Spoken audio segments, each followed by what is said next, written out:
आदरणीय अध्यक्ष जी, मंचासीन वरिष्ठ साथी, अतिथिगण, इस सभागार में जितने साथी, हमउम्र वरिष्ठ माताएं बहनें, तमाम क्रांतिकारी साथी, आप सबको जय भीम। मेरे से पहले इतने सारे ओजस्वी वक्ताओं ने इतनी सारी बातें कह दी हैं कि लगता है कि अब मेरे कहने के लिए कुछ बचा ही नहीं। फिर भी वो रिपीट ना हो, लेकिन कोशिश करता हूं कि थोड़ी कुछ मिनट में अपनी बातें भी रखूं। सबसे पहले इस कार्यक्रम के आयोजक श्रवण कुमार निराला जी और उनकी टीम, अम्बेडकर जन मोर्चा के जितने साथी हैं, उन सबको बधाई देना चाहता हूं और शुक्रिया अदा करना चाहता हूं। बधाई इस बात के लिए कि जहां इतनी कपकपाती सर्दी है, ठंड है, वहां पे गर्मी बढ़ाने वाली इस शानदार कार्यक्रम का, वैचारिक गर्मी बढ़ाने वाली इस शानदार कार्यक्रम का आयोजन किया है और आप सुबह से तमाम हजारों की संख्या में यहाँ साथी एकत्रित हैं, इसके लिए आप बधाई के पात्र हैं। शुक्रिया इसलिए कि आपने मुझे आमंत्रित किया, यहाँ बुलाया और खूब घुमाया भी, तो खाना भी खिलाया और मुझे बोलने का अवसर भी दिया, इसके लिए शुक्रिया। साथियों, मैं कल आया यहाँ पर और कल आया तो सबसे पहले मैं गया मगहर, कबीर साहब की समाधि, उनके मजार। उसके बाद वहां से आया शाम में तो बाबा गोरखनाथ के मंदिर भी गया। गोरखनाथ के मंदिर गया था। बाबा गोरखनाथ को और नाथ पंथ को पढ़ने की भी जरूरत है, सिर्फ मंदिर समझ के आप भड़किए। उसके बाद वहां से निकला, वहां से रविदास जी के मंदिर भी गया। वहां कुछ साथियों से बातचीत हुई, मुलाकात। और मेरा घर यहां से जैसे ही बॉर्डर पार करेंगे तो चंपारण, और चंपारण के बाद मुजफ्फरपुर, तो मैं मुजफ्फरपुर का रहने वाला, तो ये भी जानता हूं और इतिहास का छात्र भी हूं, तो ये भी जानता हूं कि ये गोरखपुर का जो एरिया है, ये बुद्ध की भी कर्म भूमि है। तो अब आप बुद्ध साहब को, बाबा गोरखनाथ को, कबीर साहब को और रविदास साहब के इन्हीं के विचारों को अगर मिलाकर चलते और काम हुआ रखा तो भारत आज विश्व शक्ति बन गया है। ये दिलचस्प ये है कि बाबा गोरखनाथ के मंदिर में तथागत बुद्ध और कबीर साहब की और संत रविदास की तमाम मूर्तियां हैं। ये तो अच्छी बात है, लेकिन सिर्फ मूर्तियां हैं। तो गले में माला और विचारों पर ताला, गले में माला और विचारों पर ताला।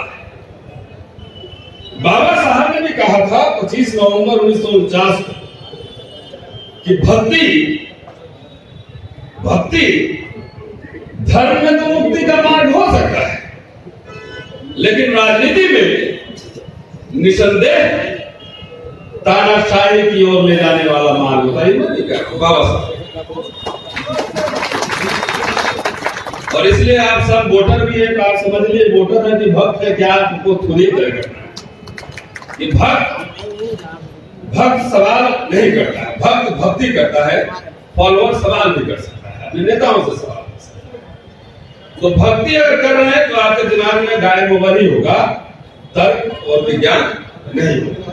तो ये बात आपको समझे। भक्ति इसका मतलब है कि अपने नेताओं से सवाल करने की भी राय बाबा साहब डॉक्टर अम्बेडकर ने दी।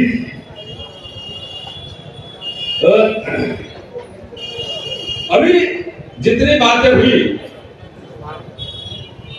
उसमें ज्यादातर सरकार और उनकी व्यवस्था की आलोचना थी, उसकी समीक्षा थी। मेरे साथी कई दिल्ली से आए हुए यूट्यूब चैनल के साथी हैं और कई बार हमें सुनते रहते हैं दिल्ली में, लेकिन मैं सरकार की आलोचना वैसे नहीं कर रहा और मैं उल्टी बात कह रहा। ये लगता है कि भारत के इतिहास में, आजाद भारत के इतिहास में पहली बार एक ईमानदार सरकार आई है। पहली बार अपने वैचारिक रूप से ईमानदार सरकार आई। और ईमानदार इसलिए मैं कह रहा हूं कि इनको संविधान नहीं मानना है तो नहीं मानना है, इनको मनुस्मृति लागू करना है तो करना है, इनको दलित पिछड़े का अधिकार छीनना है तो छीनना है, इनको अल्पसंख्यकों को डराना है तो डराना है। एकदम ईमानदारी से अपने काम कर रहे हैं, इसमें कोई संदेह नहीं। इसलिए मैं कहता हूं कि ईमानदार सरकार में तारीफ करता हूं कि जो एजेंडा लेकर आए हैं कि इसको जो है भारत को एक जनऊ राष्ट्र बनाना है। जनऊ राष्ट्र में जनऊ राष्ट्र, इसको मनु राष्ट्र बनाना है तो ईमानदारी से एकदम वो काम कर। तो इसलिए इसकी आलोचना नहीं, इसकी समीक्षा। दूसरे अब दिक्कत कहां भाई, अभी आप लोग पूर्वांचल के लोग हैं तो छठ में और दिवाली में घर की पुताई करते ना, पुजारा करते हैं, 2 साल में कपड़े भी बदल लेते हैं और सालों साल नेता नहीं बदलोगे। और जब आपके लीडर डीलर हो जाएंगे, जब आपके लीडर डीलर हो जाएंगे, जो आपके मुद्दों पे आवाज नहीं उठाएंगे, सड़क पे हम लोग लड़ेंगे और मुख्यमंत्री आप बनिएगा, प्रधानमंत्री आप बनिएगा। बाहर दिखाएगा कि जब आपके लीडर डीलर हो जाएंगे तो भाजपा तो ठीक ही कर रही है, तो ठीक कर रही है, वो तो अपने एजेंडे पे कर रहा है। मैं इसलिए कह रहा हूं कि इसी विपरीत परिस्थिति में 2 बार भारत बंद हुआ।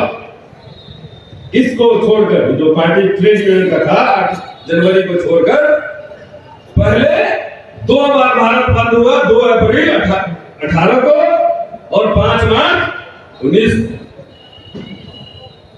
आप अपने नेताओं से सवाल पूछिए कि जो SC/ST कानून के जो लागू हुआ था सुप्रीम कोर्ट के आदेश से, उसके खिलाफ जो समाज के लोग सड़क पे थे, तो उस समय आप कहां थे?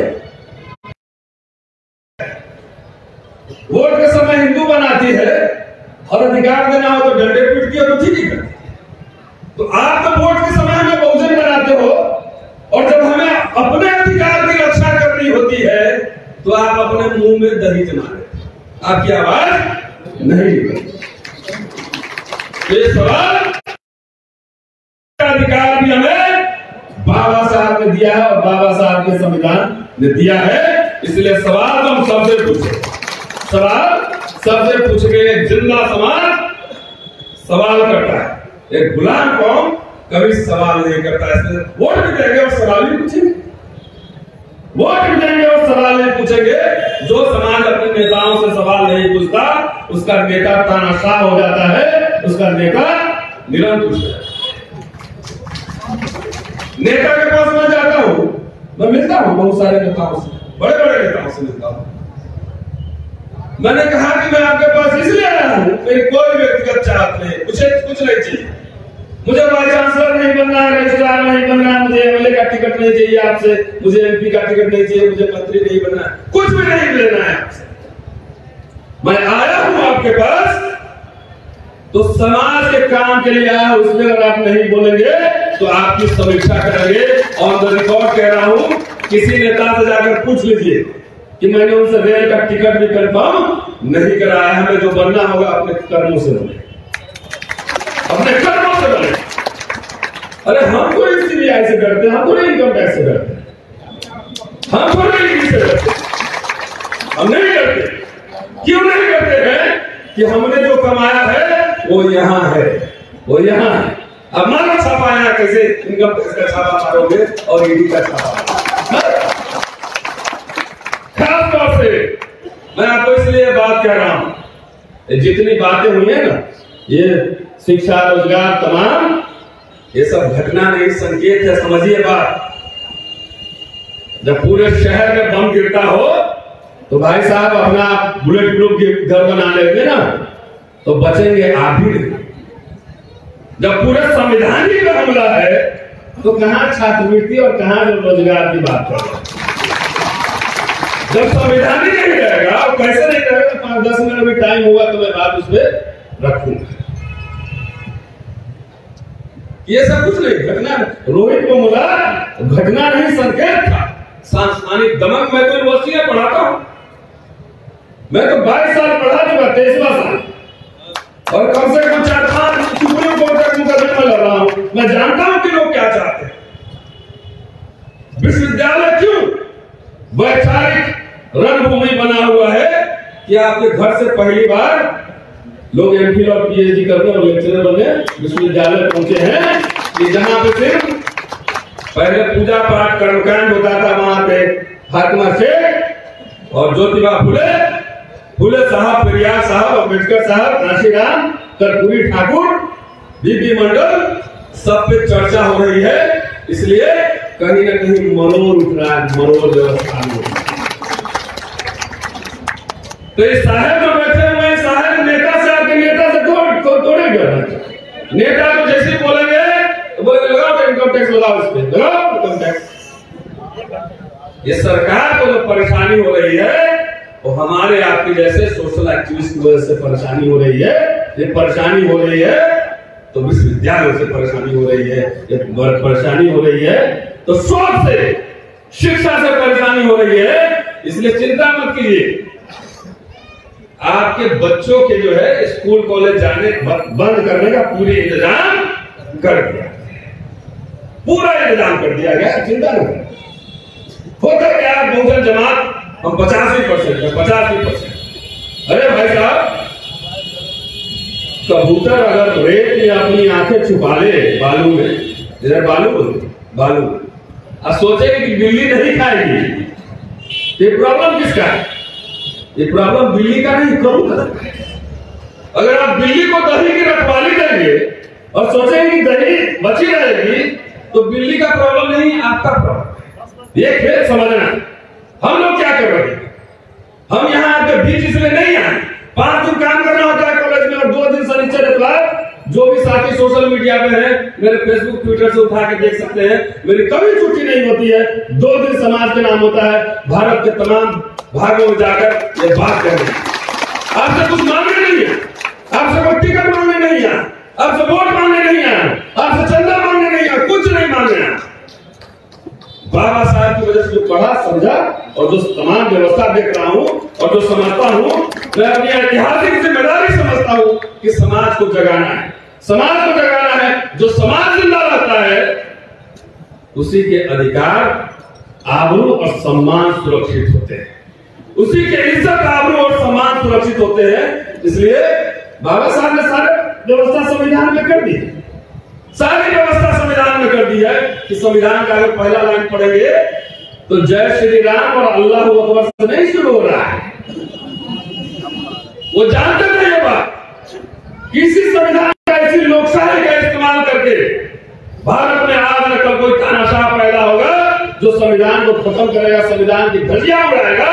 इसीलिए बाबा साहब ने पहला लाइन क्या लिखा था, हम भारत के लोग, कि जब भी तुम्हें लगे कि तुम्हारे हक, हुकूक, इज्जत, आबरू खतरे में है, जब भी लगे कि लोकशाही में हमला हुआ, संविधान पे हमला हुआ है, तो संवैधानिक तरीके से संविधान ही तुम्हें अधिकार देता है कि हम भारत के लोग सड़कों पे आओ, हम भारत के लोग सड़कों पे आओ, सरकार का चक्का जाम करो, चाहे सरकार किसी की भी रहे, चाहे सरकार जिसको आप अपनी सरकार कहते हैं वो भी अगर जन विरोधी काम करे, बहुजन विरोधी काम करे, तो संविधान यह हमें देता है कि उसके खिलाफ भी हल्ला बोल करना है। ये बात समझ देखिए, कम्युनिस्ट बनने के लिए पढ़ना पड़ता है, अम्बेडकरवादी बनने के लिए पढ़ना पड़ता है, गांधीवादी बनने के लिए पढ़ना पड़ता है, लोहियावादी बनने के लिए बनना पड़ता है, समाजवादी बनने, लेकिन भक्त बनने के लिए कोई पढ़ाई नहीं है, सिर्फ आंख बंद कर।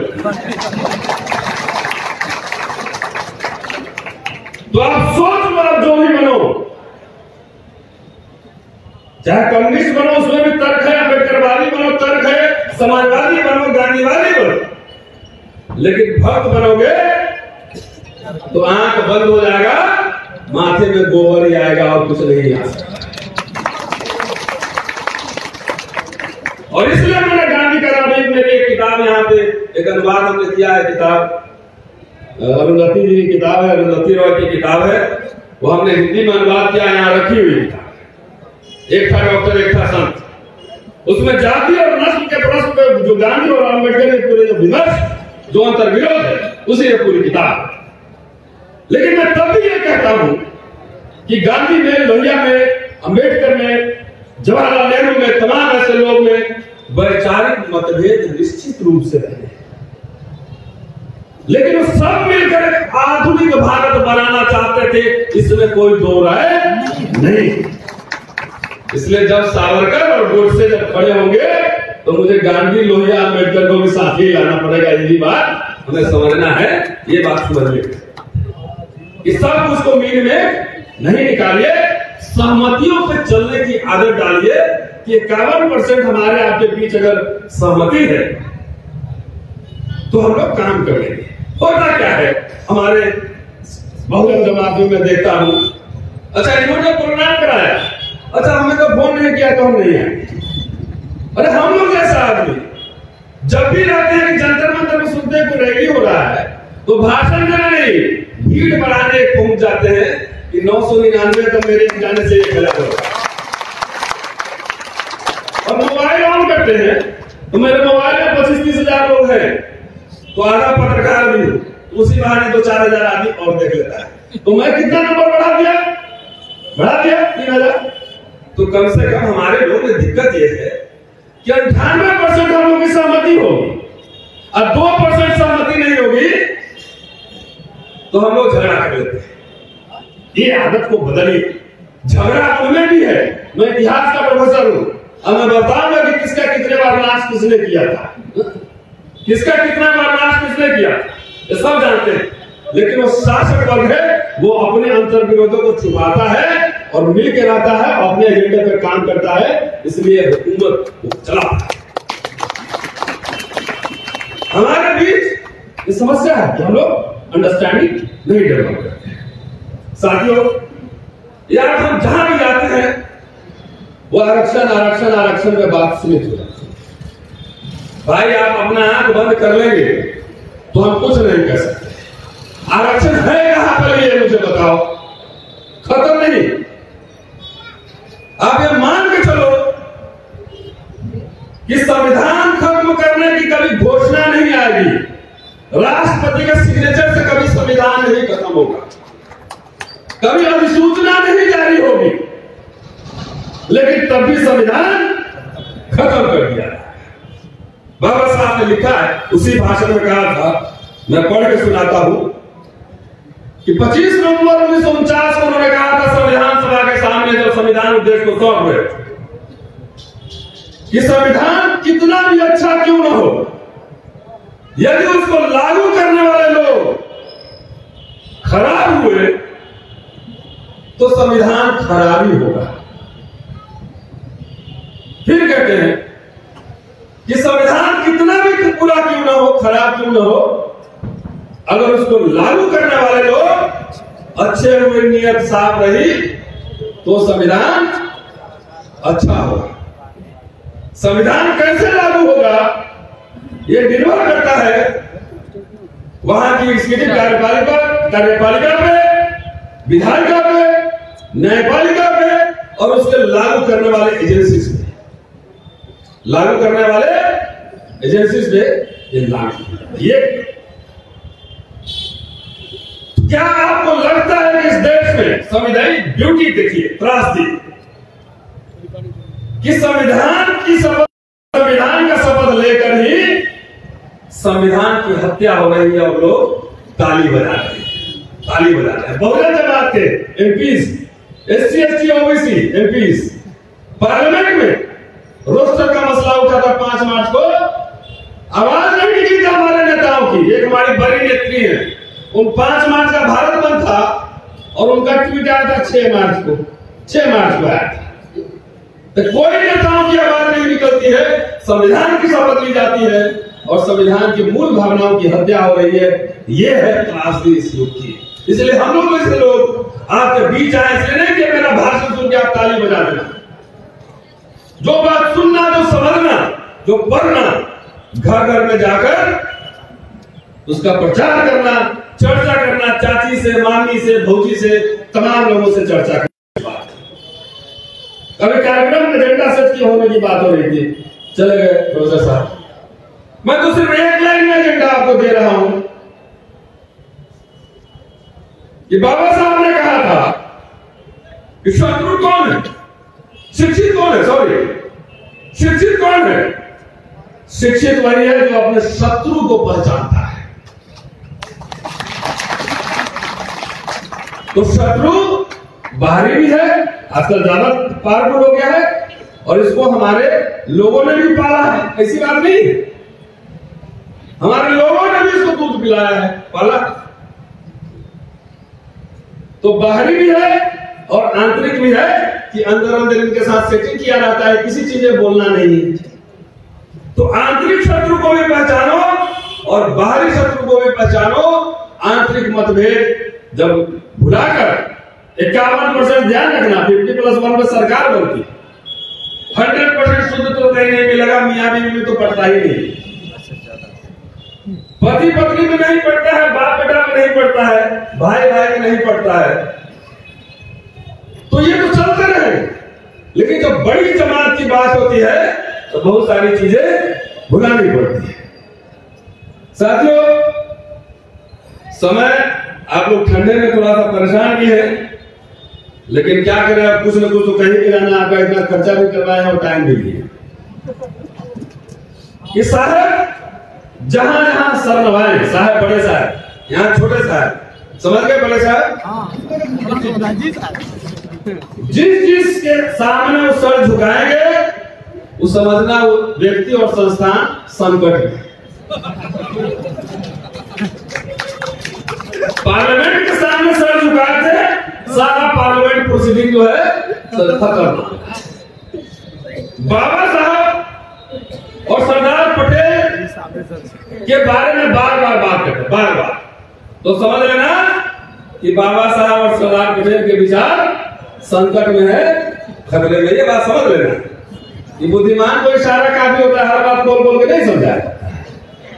तो बार बार कहते हैं मन की बात कर रहे हैं। अरे साहब, तुम्हें कभी काम की बात भी करो, मन की बात तो बहुत करते हो। अरे मन की कर रहे थे कि मनु भी कर रहे थे, बात समझ में नहीं आया। क्यों मन का था कि मनु का था? जैसे बोले सबका साथ सबका विकास, वो बोले कुछ और थे, सबका साथ आजाद का विनाश बोले थे। मजदूर परेशान है, किसान परेशान है, दलित पिछड़ा मुसलमान परेशान है, आदिवासी परेशान है। तो बोलते कुछ और है और करते कुछ और है। तो ये मोटा मोटी ये बात यही है साथियों। अभी जो नया नया भी आया है, बड़ा आपने सुना होगा, नहीं सुना है तो थोड़ा बहुत सुन के और घर घर प्रचार करना और उसका विरोध करना, उसके विरोध में करें। सरकार के नए तुगलकी फरमान जो CAA नागरिकता संशोधन कानून और NRC NPR NRC national resident कि NRC national register of citizen, sorry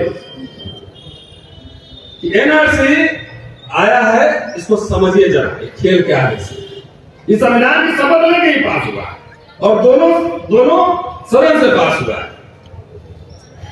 तो मैं एक लाइन में समझा रहा हूं आपको कि पहले हुआ नोटबंदी हुआ और जब जब लोग सड़क पे आते हैं अपने हक हकूक के लिए तो नेटबंदी होता है, नेट बंद कर देता है। हर जगह देखा कि उत्तर प्रदेश, आजमगढ़ और तमाम जिलों में कई साथी फोन कर रहे थे नेट बंद।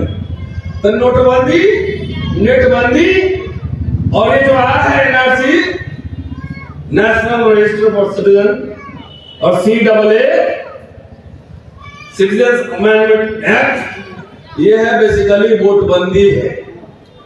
समझ में क्या है? वोटबंदी। वोटबंदी मतलब वोट देने का अधिकार नहीं रहेगा। वोट देने का अधिकार बंदी है। ये कहीं पे निगाहें, कहीं पे निशाना और कहीं पे निशाना, ये बात समझ लेना बहुजनों। CAA में क्या था कि पाकिस्तान से, बांग्लादेश से और क्या अफगानिस्तान, यहां से खाली मुसलमान को छोड़कर 6 संप्रदाय के लोग आएंगे तो उनको यहां नागरिकता देंगे। तो सरकार चाहती थी कि ये जो मामला जो है हिंदू बनाम मुसलमान हो जाए, लेकिन भारत की जनता भी अजीब है। वोट तो हिंदू के नाम पे दे देती है, लेकिन इस बार साहब का कैच सीधे बाउंड्री में पकड़ाया है, छक्का नहीं, सीधे बाउंड्री पे कैच पकड़ लिया पब्लिक ने। बोला हिंदू मुसलमान नहीं, ये जनता बनाम सरकार है। कि हिंदू और मुसलमान नहीं है, ये जनता बनाम सरकार है, इसलिए सरकार टाइम अपने SC ST OBC के सांसदों और मंत्रियों को लगाया कि जाओ अपने अपने मोहल्ले में, क्षेत्र में जाके बोलो कि दलितों के पक्ष में है, दलितों के पक्ष में है। बोले हम कैसे पक्ष में है? हम लोग है ना समझाते, हम लोग है ना। तो साहब से एक पत्रकार ने पूछा कि भाई केरल के विधानसभा में जो पास हुआ है कि NRC और CAA के विरोध में जो नागरिक पास हुआ है, नागरिकता का सवाल तो केंद्र सरकार का सवाल है। क्या केरल विधानसभा ने जो पास किया है वो कानूनी है, वैधानिक है? तो हमने सवाल उलट के पूछा कि CAA और NRC जो पास किया वो वैधानिक है? संविधान की मूल भावना से छेड़छाड़ करने का अधिकार चाहे प्रचंड बहुमत के साथ आपकी सरकार बने तब भी आपको है? नहीं है। तो जो आपने छेड़छाड़ कर दी, नागरिकता के सवाल पे अगर कुछ समय होगा तो उसमें भी थोड़ा सा बात करेंगे कि बाबा साहब अम्बेडकर ने क्या कहा था और पटेल साहब ने क्या कहा था और राजेंद्र प्रसाद ने क्या कहा। धर्म के आधार को सबने नकारा था। संविधान पार्लियामेंट जो कॉन्स्टिट्यूएंट असेंबली थी उसमें बड़े पढ़े लिखे लोग सब थे। आज के पार्लियामेंट जैसा नहीं, आज के पार्लियामेंट जैसा नहीं, बड़े विद्वान लोग थे, लंबी बहस होती। सबने नागरिकता के सवाल पर धर्म के आधार को अस्वीकार किया था और मोदी साहब की सरकार ने धर्म के आधार पर नागरिकता एक्सक्लूड और इंक्लूड करने का बिल पास किया। इसलिए ये संविधान विरोधी है, इस संविधान पे हमला कि भाई ये भी घटना नहीं संकेत था। मैंने क्यों कहा कि इस बार मारे हैं, बैटिंग छक्कर मारे हैं, लेकिन कैच पकड़ाएंगे? इसलिए कि आप 6 साल, 5.5 साल के कार्यशैली को देखो, 370 हो, 10% जनेऊ आरक्षण हो, हम इसको जनेऊ आरक्षण कहते हैं। पहली बार जाति के आधार पर आरक्षण मिली है, पहली बार। SC ST का आरक्षण जाति के आधार पर नहीं है, वो सोशल एक्सक्लूजन के आधार पर। OBC का आरक्षण सामाजिक, आर्थिक, शैक्षणिक पिछड़ेपन के आधार पर है। लेकिन ये पहली बार यह जाति के आधार पर आरक्षण आया है, तो ये भी संविधान विरोधी था। और हमारे बहुजन नेता सब जो है मुठोकवा नेता इसको बोलते हैं, मुठोकवा समझते हैं? साहब जो बोलेंगे हाथ उठाएंगे, मुठोकवा नेता सब, कुछ पढ़ता उठा भी नहीं। साहब बोले आला कमान फ्यूडल लॉर्ड, आला कमान फ्यूडल लॉर्ड। तो बाबा साहब ने सबसे बड़ा अधिकार दिया था, वोट देने का अधिकार था, आरक्षण नहीं था। आरक्षण खत्म हो चुका है, आपको पता नहीं। सबसे बड़ा अधिकार दिया था वोट देने का अधिकार कि राजा आप जो है रानी के पेट से नहीं बैलेट बॉक्स से निकले। और यहाँ हमारे नेता सब उत्तराधिकारी घोषणा कर रहे हैं उत्तराधिकारी घोषणा कर रहे हैं। तो भाई साहब उत्तराधिकारी घोषणा कर रहे हैं, तो एमएलए एमपी आप टिकट से बना सकते हो, एमएलए एमपी टिकट से बना सकते हो, नेता नहीं बना सकते, क्योंकि नेता जन नेता हर समय जन आंदोलन से निकलता है, जन नेता आंदोलन से निकलता है। और जिस दिन आप आंदोलन करेंगे, जन आंदोलन करेंगे, तो आपको क्या लगता है एक नेता की जरूरत है इस देश में। अभी तो सैकड़ों डॉक्टर भीमराव अम्बेडकर, काशीराम और लोहिया साहब, सैकड़ों लोगों की जरूरत है। आपको अपने घर से ऐसे लोगों को बनाना, ये बात हमें समझनी। तो ये जो कानून पास किया इन्होंने, ये बेसिकली वोटबंदी। अब एनआरसी लागू हुआ असम में, तो पता लगा 19 लाख लोग जिसका लिस्ट में नाम नहीं है, बड़े बड़े वहां के पूर्व मुख्यमंत्री का भी नाम नहीं, बड़े सेना के अधिकारी का भी नाम नहीं, जज का भी नाम नहीं है, बड़े बड़े लोग के नाम नहीं। तो 19 लाख में 13 लाख हिंदू ही है। अब कह रहे हो भाई जिसका वोट लेकर सरकार बनाए उसी को करो, नागरिकता सिद्ध करो। तो अगर उसकी नागरिकता सही नहीं है, तो जिस वोट से आपने सरकार बनाई, तो आपकी सरकार भी गलत है, इस्तीफा दो। नैतिकता के आधार पर इस्तीफा दो।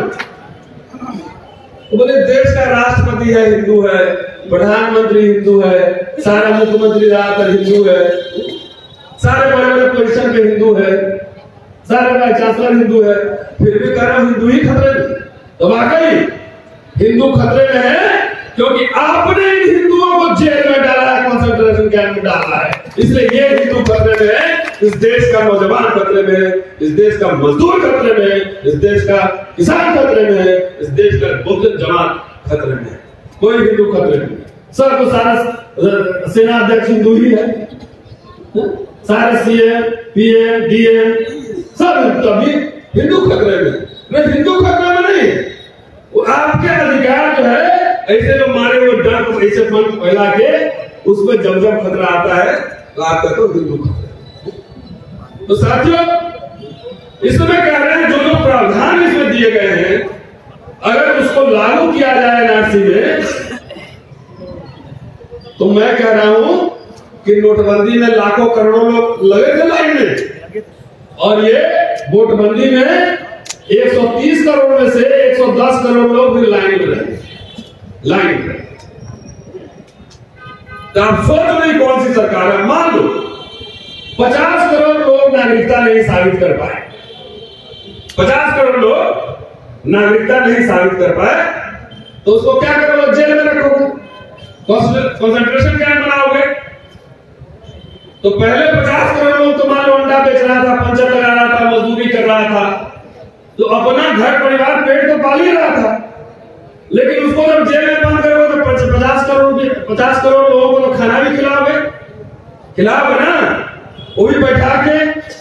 तो जरा अर्थशास्त्र कोई यहाँ छात्र होंगे, जो शिक्षक होंगे, जरा ये जोड़ के बताना कि अगर 100 रुपया एक आदमी पे खर्चा रोज आ रहा है, तो एक महीने में 3000 हुआ।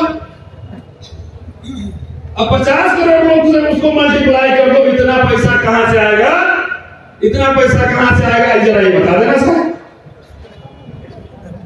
समझ रहे हो। तो ये कंसंट्रेशन कैंप नहीं बनाएगा, ये समझिए।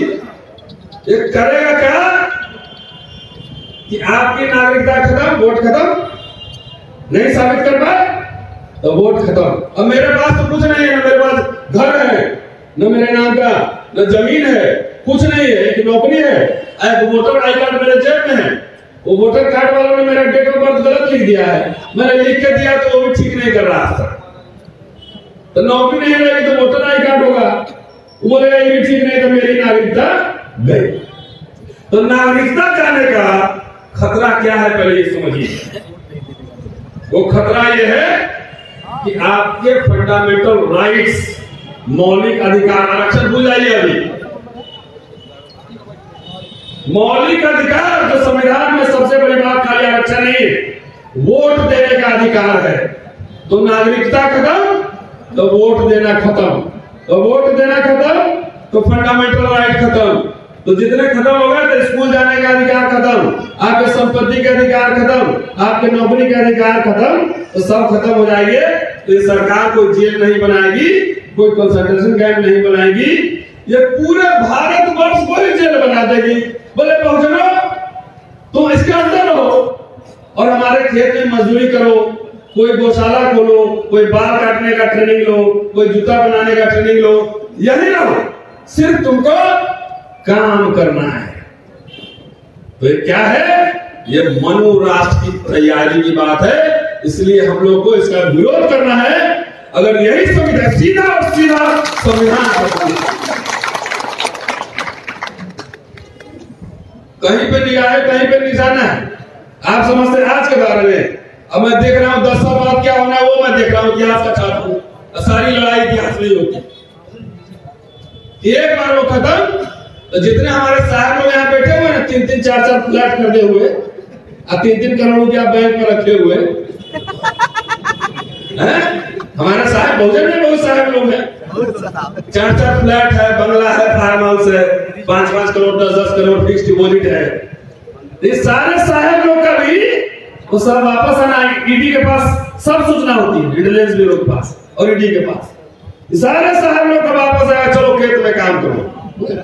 तो साहबगिरी छोड़िए, संविधान की वजह से, आरक्षण की वजह से ये मिला है आपकी साहबगिरी। और देखिए बाबा साहब अकेले कॉन्स्टिट्यूशन असेंबली में लड़के आपको आपके फंडामेंटल राइट्स, आपके मौलिक अधिकार, आरक्षण, वोट देने के अधिकार, संवैधानिक अधिकार, सब कुछ आपको दिया।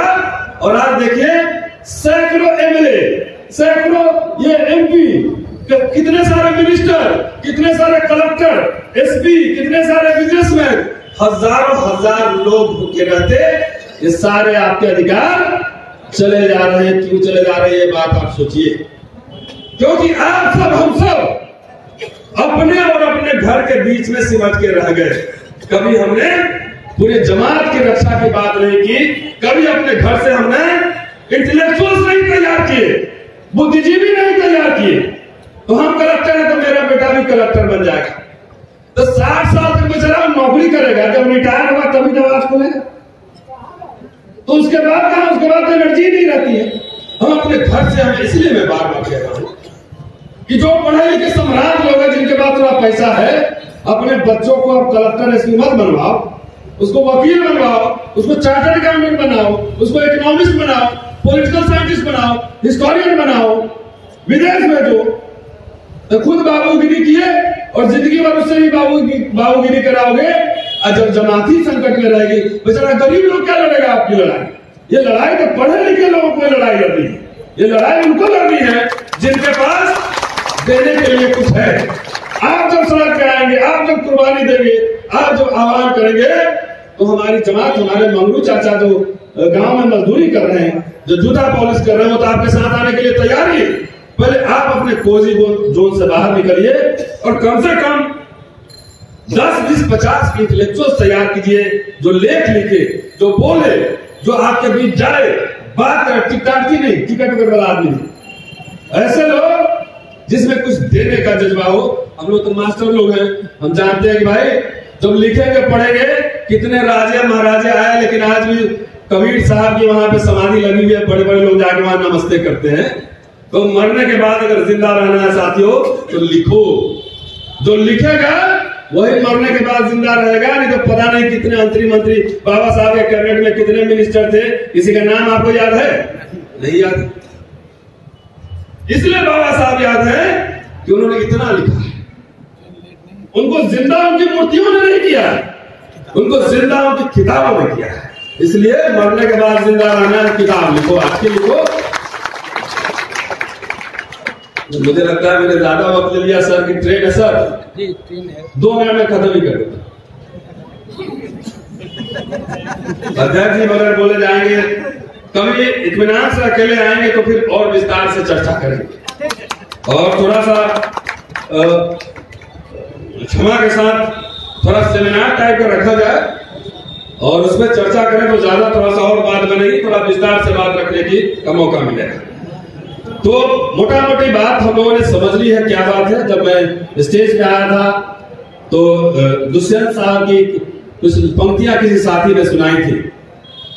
यहाँ पे है कोई जिन्होंने सुनाई थी? उनकी पंक्तियां बोल के मैं अपनी बात खत्म करता हूं और बार बार बात रिपीट करने की जरूरत नहीं, उसको पूरा करता हूं। फैक्ट, इस नदी की धार में ठंडी हवा आती तो है, इस नदी की धार में ठंडी हवा आती तो है, नाव जर्जर ही सही, नाव जर्जर ही सही, लहरों से टकराती तो है। एक चिंगारी कहीं से ढूंढ लाओ दोस्तों, एक चिंगारी कहीं से ढूंढ लाओ दोस्तों, इस दिए में तेल से भीगी हुई बाती तो है। चिंगारी तो लाइए।